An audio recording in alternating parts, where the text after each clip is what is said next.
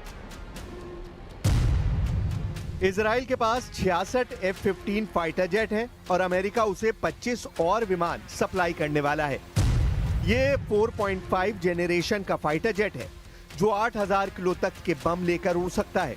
अतिरिक्त टैंक और रिफ्यूलिंग के बाद इसकी रेंज 4000 किलोमीटर से भी ज्यादा हो जाती है, यानी ये 2000 किलोमीटर से ज्यादा के दायरे में मिशन को अंजाम दे सकता है।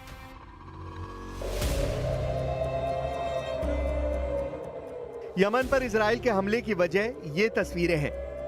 तेल अवीव में मिसाइल अटैक का सायरन सुना जा सकता है। सायरन यमन के मिसाइल अटैक को लेकर है, जिसके बाद यहां के लोग फौरन अंडरग्राउंड बंकर में भागे। ऐसे ही सायरन न सिर्फ इजराइल के लोगों को परेशान कर रहे हैं, बल्कि ये भी साबित कर रहे हैं कि नेतन्याहू के पास यमन का पक्का इलाज नहीं है, हालांकि उनके दावे बहुत बड़े-बड़े हैं। Whoever plans to attack us, we attack them. I believe the entire region is learning about the strength and determination of the State of Israel. क्या ईरान में अब ऐसे धमाके होने वाले हैं जैसे यमन में हुए हैं? वैसे ईरान पर हमले के लिए नेतन्याहू को दुनिया का सबसे खतरनाक हथियार देने की मांग की जा चुकी है। अब इजराइल इस धमाके से 10 गुना ताकत वाला ब्लास्ट करना चाहता है। ऐसा सिग्नल अमेरिका से मिल चुका है, क्योंकि अमेरिका में डिमांड उठ रही है कि B-2 बॉम्बर अब इजराइल को दे दिया जाए। अमेरिका के 2 सांसदों ने एक विधेयक पेश किया, जिसके मुताबिक अमेरिका के राष्ट्रपति के पास इजराइल को दुनिया का सबसे खतरनाक बम GBU-57 और उसे लॉन्च करने वाला विमान देने का अधिकार होगा। ये सांसद हैं डेमोक्रेट जॉश गॉटहाइमर और दूसरे हैं रिपब्लिकन माइक लॉलर। दोनों ने जो विधेयक पेश किया है उसका नाम है बंकर बस्टर एक्ट। इस एक्ट के तहत वो चाहते हैं कि इजराइल को स्टेल्थ बॉम्बर B-2 दिया जाए, साथ में दुनिया का सबसे खतरनाक बम GBU-57 भी दिया जाए।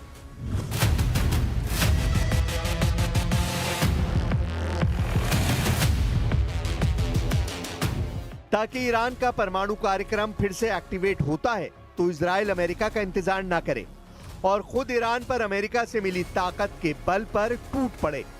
यानी जहाज अमेरिका का होगा और टेक ऑफ इजराइल के एयरबेस से करेगा और यहीं से उड़कर वो ईरान में कोहराम मचाएगा। मकसद साफ है, ऐसे धमाकों से 10 गुना ज्यादा तबाही मचाने की ताकत इजराइल को मिल सकती है। अमेरिका ने 22 जून को ईरान की फोर्दो परमाणु साइट पर B-2 बॉम्बर से हमला किया था। इस दौरान स्टेल्थ बॉम्बर B-2 से फोर्दो परमाणु अड्डे पर GBU-57 बम से वार किया गया। अमेरिका ने दावा किया कि उसके पास इस बम ने 300 मीटर की गहराई में जाकर फोर्दो परमाणु साइट को पूरी तरह खत्म कर दिया। इस स्ट्राइक में फोर्दो पर 14 बम गिराए गए, यानी अमेरिका ने 7 B-2 बम वर्षक इस मिशन में शामिल किए। लेकिन 12 दिन के युद्ध का नतीजा ना तो इजराइल के पक्ष में आया और ना ही ईरान के पक्ष में। 12 दिन की लड़ाई के बाद ईरान पर इजराइल के हमले बंद हुए और इसी तरह इजराइल के शहरों पर ईरान की मिसाइलों की बारिश भी बंद हो गई। और फिर यह सवाल उठने लगा कि क्या वाकई ईरान के परमाणु ठिकानों पर अमेरिका और इजराइल का जॉइंट ऑपरेशन कामयाब रहा। लेकिन अब यही बात बंकर बस्टर एक्ट में दोहराई जा रही है। डेमोक्रेट जॉश गॉटहाइमर और रिपब्लिकन माइक लॉलर दोनों सांसदों ने कहा कि बंकर बस्टर एक्ट से इजराइल किसी भी वक्त ईरान पर सबसे खतरनाक हमलों के लिए तैयार रहेगा और इससे अमेरिका की सुरक्षा भी मजबूत होगी। हालांकि बंकर बस्टर एक्ट जैसा विधेयक पहले 2022 और 2024 में भी लाया गया था ताकि इजराइल को अमेरिका की बंकर बस्टर और स्टेल्थ बॉम्बर वाली ताकत दी जा सके, लेकिन दोनों ही मौकों पर यह विधेयक कामयाब नहीं हो पाया। ईरान पर हुए हमलों के बारे में इजराइल के एक पायलट ने बताया है, लेकिन इस शर्त पर कि वो अपना चेहरा नहीं दिखाएगा। ये इजराइल का लड़ाकू पायलट मेजर बी है, जिसने ईरान पर हुए एयर स्ट्राइक में लगातार हिस्सा लिया है। We had to sacrifice so much planning and flight time and operational tactics in order to come to this portion of the operation where you understand what you're doing. Iran पर हुए हमलों में Israel ने लगातार छोटे bunker buster bomb इस्तेमाल किए हैं। ऐसे बम जो कई फीट की गहराई तक कंक्रीट का बंकर तोड़कर धमाका करते हैं। ईरान पर ऐसे हजारों बम गिराए गए हैं जिसकी सप्लाई सीधे अमेरिका से की गई और अब भी जारी है। 7000 नए बंकर बस्टर बम इजराइल पहुंचा दिए गए हैं, जो गजा और यमन में ही नहीं बल्कि ईरान पर भी इस्तेमाल किए जा सकते हैं। यमन का हमला देखकर साफ लग रहा है कि इजराइल की एयरफोर्स फिर से सुपर एक्टिव मोड में है। इजराइल के एयरबेस पर लगातार काम चल रहा है, यह है अमेरिका से सप्लाई किया गया MK-84 बंकर बस्टर बम। इसी बम से इजराइल ने अब तक गजा के कोने कोने को मिट्टी में मिलाया है और ईरान पर भी ऐसे ही बमों से हमले किए गए हैं और अब यमन पर यही बम गिराया जा रहा है। 2000 पाउंड या फिर 900 किलो के इस बम की ताकत क्या है, आप धमाकों को देखकर समझ सकते हैं। जब ये बम गिरता है तो ऐसा धमाका होता है जो पूरी बिल्डिंग को गिरा देता है। इधर ईरान की डिप्लोमेसी भी सक्रिय है। ईरान के विदेश मंत्री सऊदी अरब के जद्दा पहुंचे। यहां OIC यानी organisation of the Islamic cooperation की इमरजेंसी मीटिंग बुलाई गई। नेतन्याहू के गजा प्लान और यमन पर इजराइल की बमबारी ने अचानक पूरे पश्चिम एशिया को और ज्यादा तनाव में धकेल दिया है। אנחנו ממשיכים בהטלת מצור אווירי וימי ופוגעים במטרות תשתית שמשמשות לקידום הטרור החותי. על כל טיל שישגרו לעבר ישראל, החות'ים ישלמו בריבית דריבית. היום הבאנו על החות'ים מכת חושך ועלטה. जाहिर है कि इजराइल कार्ड्स यमन और ईरान के रिश्तों की गहराई को समझते हैं और ये भी कि यमन को हथियार सप्लाई ईरान से ही होते हैं, जिसमें उन मिसाइलों का हूती वर्जन भी है जो ईरान ने इजराइल पर फायर की थी।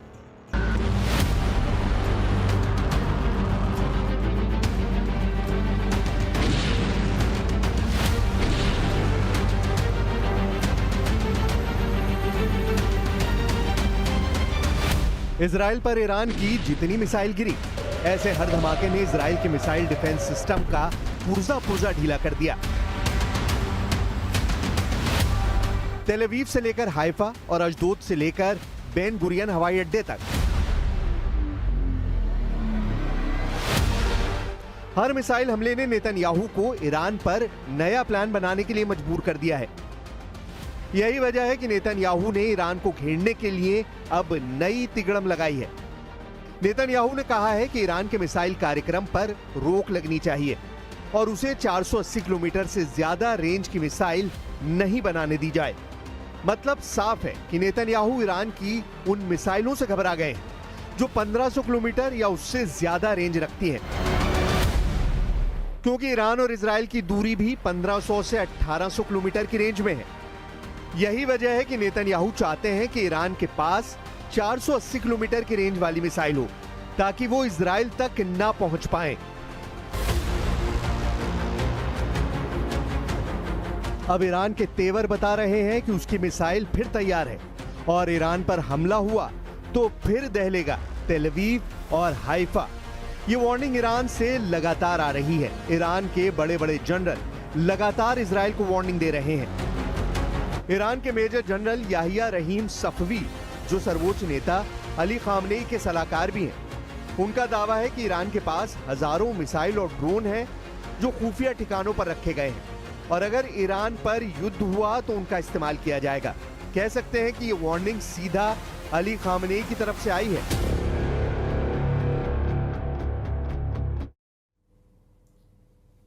और रोकेंगे छोटे से ब्रेक के लिए, ज्यादा लौटेंगे। पूरी ताकत